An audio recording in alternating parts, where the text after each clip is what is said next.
What is going on, everybody? Hope everybody's enjoying their day so far. We are back with another fantasy football mock draft. This time, looking at the hero running back strategy. If you missed it last time that we did the hero wide receiver strategy, we've also done some other mocks, picking from the 101, 105, and 110. So go ahead and check out all those mocks if you haven't already.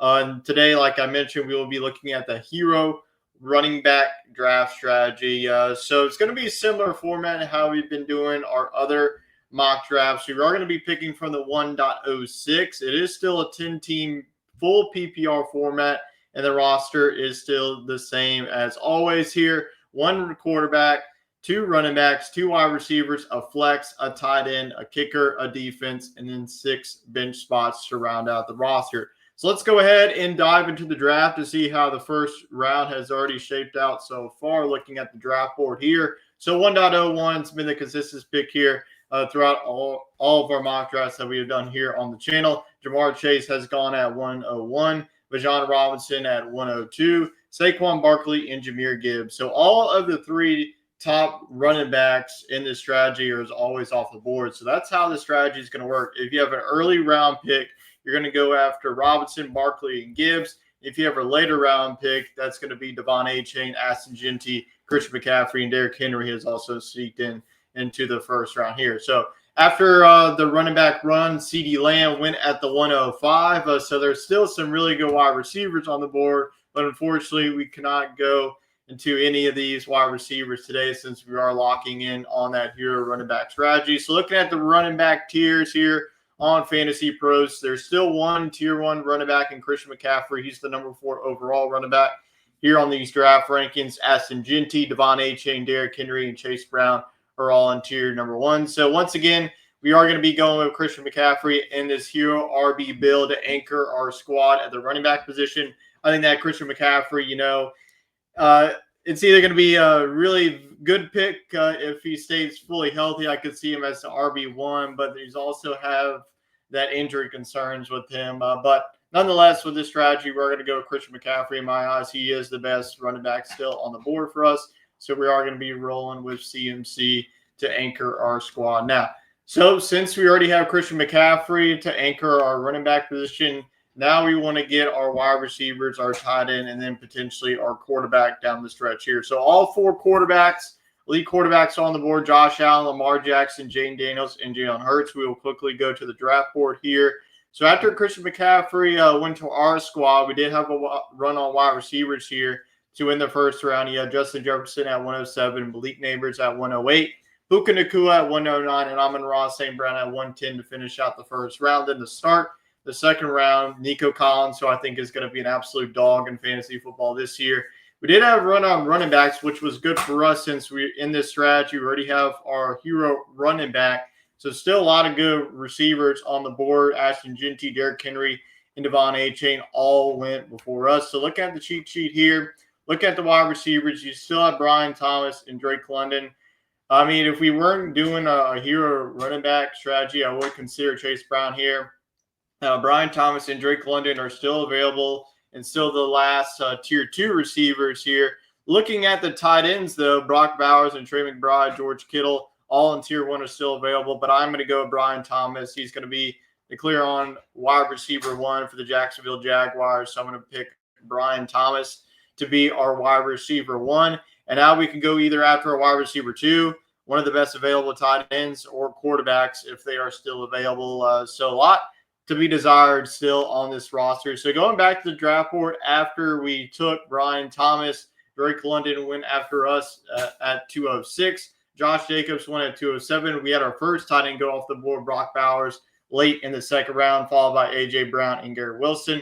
Then to start the third round, you had Chase Brown, who we thought about going with, but since we are under this hero running back strategy, we don't have to go the running back until a couple of rounds later. T. Higgins, Bucky Irvin, Lamar Jackson was actually the first quarterback to go off the board, and Trey McBride was the second tight end. So there's still one more tight end in that tier 1 category, and that is George Kittle of the 49ers.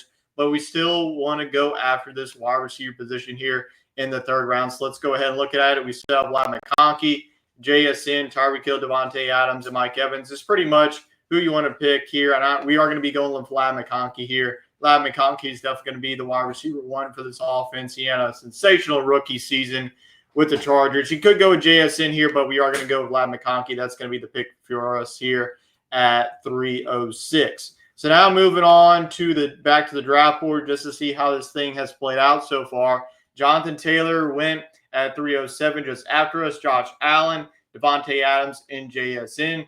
Jalen Hurts was the third quarterback to go off the board at 401. And then you had a run on running backs, Warren Hampton, Kyron Williams, and Alvin Kamara. So now going back to our cheat sheet here, we still could go with a wide receiver here, beat our flex. Tyreek Hill and Mike Evans are still here.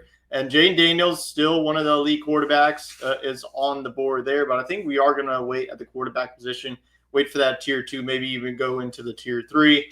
So we're either between going with Tyreek Hill or George Kittle here to really get that tight end position under lock. But I'm going to go with Tyreek Hill. I really like him as a flex spot. I even like him if you can get him as your wide receiver 1 or wide receiver 2. I think a lot of people are doubting him, especially with the lack of a season and production that he had last year just because of the Tua injury. But I think that Tyreek Hill is definitely due for a bounce back year. So we're going to have Tyreek Hill at our flex spot. It was definitely hard not to go George Kittle there just to lock up that tight end spot. But we are going to be going with Tyreek Hill there to be our flex for this roster. So after Tyreek Hill went after us, Breece Hall and James Cook. So back-to-back running backs went at 406 and 407. Another quarterback went off the board, Jaden Daniels. Kenneth Walker at 409. George Kittle went at 410. And then to start off the 5th round, we had a run on the receivers. Marvin Harrison, Mike Evans, Terry McLaurin, DJ Moore, and Joe Burrow. Another quarterback going after us. Honestly, wanted Joe Burrow, but we're not going to be able to get him here since he went at the 505. So looking at our roster, we have Christian McCaffrey. He is our quote-unquote anchor or hero running back. So far, we have Brian Thomas and Vlad McConkey. And then we have Tyreek Hill as our flex. So now we can either fill up that, go back to the running back position here. Looking at the running backs available, you have Chuba Hubbard, James Conner, and TreVeyon Henderson. All viable running backs. I think they're going to be running back 1s on each roster. And then looking at the quarterbacks, you still have Patrick Mahomes and Baker Mayfield. We are going to wait at the quarterback position, also wait at the tight end position. I think that we could get either Sam Laporta or TJ Hawkinson maybe on the way back. But I'm going to go with a rookie here. We're going to go TreVeyon Henderson being our running back 2. I think I'm really impressed with what he's doing in the preseason. I think that he is going to be by far the RB1 here. I think that he is really overtaken that spot over Ramondre Stevenson. So we're going to go with TreVeyon Henderson being our RB2. If you wanted to go with Chuba Hubbard or James Conner there, I would also have been fine with that. But we are going to go with a little bit of upside play there with TreVeyon Henderson, the Patriots RB1. So going back to the draft board here, DK Metcalf, Chuba Hubbard, Rashee Rice, and DeAndre Swift finished out the 5th round. Did have a run on tight ends, which isn't too great for us because we still need a tight end. So might as well just continue to push that position to the side. We have TJ Hawkinson, Travis Kelce, Courtland Sutton, and Sam Laporta. So now we can either stack up some more wide receivers or go to a quarterback here since we are in round number 6. Patrick Mahomes is still here at the top suggestion there. We also have Baker Mayfield, Bo Nix. I honestly would be fine with either one. We can't really look at the wide receivers, so let's go to the wide receivers really quick. We still have Ted McMillan, Devontae Smith, and Zay Flowers. But I see a value pick here in James Conner. I almost took him in the last pick, but we are going to be going James Conner. I think that if you can get an RB1 this late in your draft, especially at the 605, you got to take it every single day of the week. So we're going to go with James Conner of the Arizona Cardinals. So we went with back-to-back running backs after we only went with one running back through the first couple of rounds there in the strategy. So now let's go back to the draft board. We almost went with Patrick Mahomes, but I think that we could still wait at the quarterback and tight end position too. So after James Conner went Joe Mixon, Ted McMillan, Zay Flowers, another tight end that I was really high on too coming through the season, went off the board, and David Njoku. Patrick Mahomes went at the end of the 6th round. To start the 7th round, a rookie running back, R.J. Harvey, Baker Mayfield, David Montgomery, Tony Pollard, and Devontae Smith all went in the 7th round so far. So now we can either fill out our tight end and run it in our quarterback position. We still have Bo Nix, Kyler Murray, Dak Prescott, Brock Purdy, I believe, yes, Baker Mayfield did go. So we're already going with Bo Nix here, being our starting quarterback. If you look at Nick's last season with the Broncos, he was terrific. And going into this season, he is being drafted as the QB8. So honestly, we get a QB that could be in that 10th spot or better. We're going to take that every single day of the week. So we are going to be going with Bo Nix in this hero wide receiver build. So now looking back at the draft board to see how the end of the 7th round went. After we took Bo Nix, we actually had 2 more quarterbacks go in this round. Kyler Murray at 707, Justin Herbert at 709, Isaiah Pacheco and Caleb Johnson went after them. And then starting the 8th round, you had a run on running backs with Aaron Jones, Jalen Warren, Tyrone Tracy, and Jameson Williams actually got sniped from us. That's definitely one of the wide receivers I can see have a breakout season for us. So now we can pretty much go any way here. We can either go with a wide receiver here. Looking at our receivers, we have Xavier Worthy, Jalen Waddle. I don't want to pick Waddle since we already have Tyreek Hill, so we're going to go away from that. Looking at the tight end position, you do have Evan Ingram, Mark Andrews, Tucker Kraft, and let's go a little bit of a stack here. We already have Bo Nix. Let's go with Evan Ingram, get a little bit of a stack there. I'm hoping that we could get one of those wide receivers like George Pickens in the 9th round. Looks like he just went, which is definitely not good for us. That would have been a heck of a value there at 906. But looking at the draft board once again, let's just see how these rounds have shaped out for us. So after Evan Ingram, you have Travis Etienne, Brian Robinson, Xavier Worthy, Ramondre Stevenson, and Zach Charbonnet. So a lot of running backs went in the 8th round. So J.K. Dobbins, Jordan Mason, George Pickens, Calvin Ridley, and Javonte Williams all went in the 9th round. So let's go ahead and look at our roster really quick. Bo Nix is our starting quarterback. Christian McCaffrey and Travion Henderson are our 2 running backs. Brian Thomas, Ladd McConkey is the receivers. You do have Evan Ingram as our tight end and Tyreek Hill. So now we just need to go after some bench spots. We pretty much just got to go with value and upside here. Jalen Waddle is still on the board here for us. So let's go back to the receivers. And we're going to go with Chris Olave. I know that he's going to be on a not so great of an offense, but just the target share in this offense is good enough for this pick. And we're going to continue with the wide receivers here. We can either go with Stephon Diggs or Jacoby Myers. I think either one would be a good pick here, but we are going to go with another Patriot and Stephon Diggs. So Stephon Diggs pretty much is going to be this wide receiver 1 for this offense. And, Travion Henderson's going to get a lot of catches out of the backfield too, but I think that's a really good value pick. I think a lot of people are sleeping on Stephon Diggs, after he had a really good season with the Texans last season. Now he's in a new offense in this Josh McDaniels offense. I think that he's really going to do well. So looking at the draft board after we skipped through the 9th and the 10th round, after we took Stephon Diggs, we had Tank Bigsby, Deebo Samuel, Ray Davis, Jacoby Myers, and Braylon Allen go.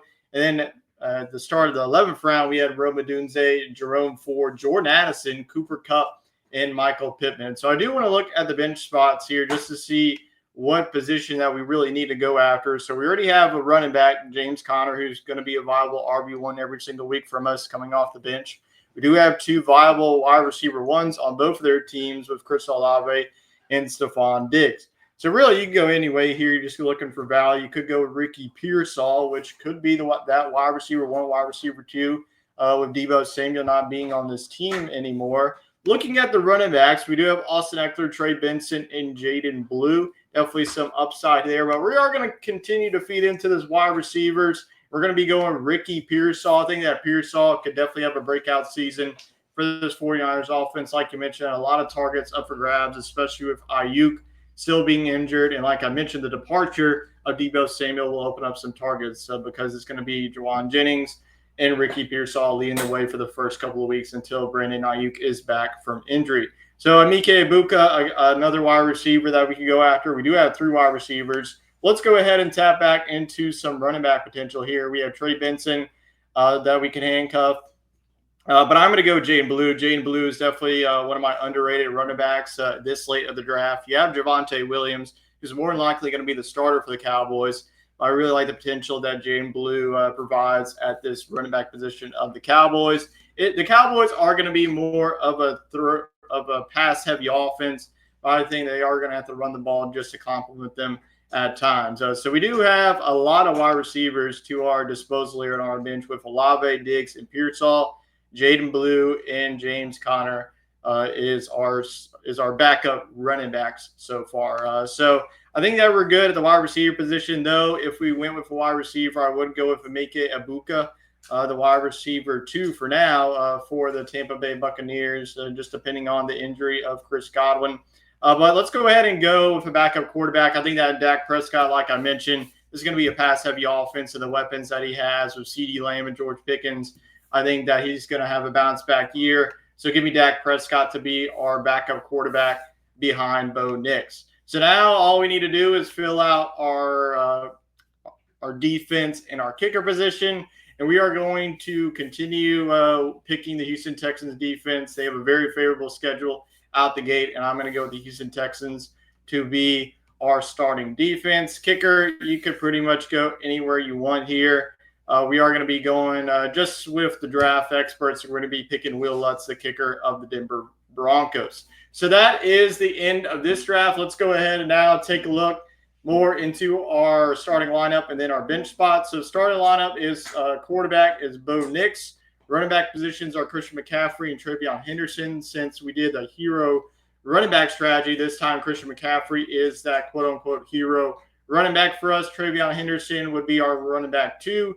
Brian Thomas and Ladd McConkey are starting wide receivers. Evan Ingram is a starting tight end. Tyreek Hill from the Dolphins is the flex. Texans are our defense. Will Lutz is the kicker. And then moving on down the bench, our 2 running backs are James Conner and Jaden Blue. 3 wide receivers that we have are Chris Olave, Stephon Diggs, and Ricky Pearsall. And we also scooped up a backup quarterback, Dak Prescott. So that is how this lineup was built using this hero running back strategy with the 106 pick in a 10-team PPR draft. Now, let me know what other strategies that you would like. We're going to continue with these mock drafts over the next couple of weeks leading up to the start of the NFL season. We will have more fantasy football content rolling throughout the season, so definitely stay tuned to the channel for more fantasy football content. But with that, I appreciate everybody for tuning in to today's video, and I will catch you all next time. So long for now.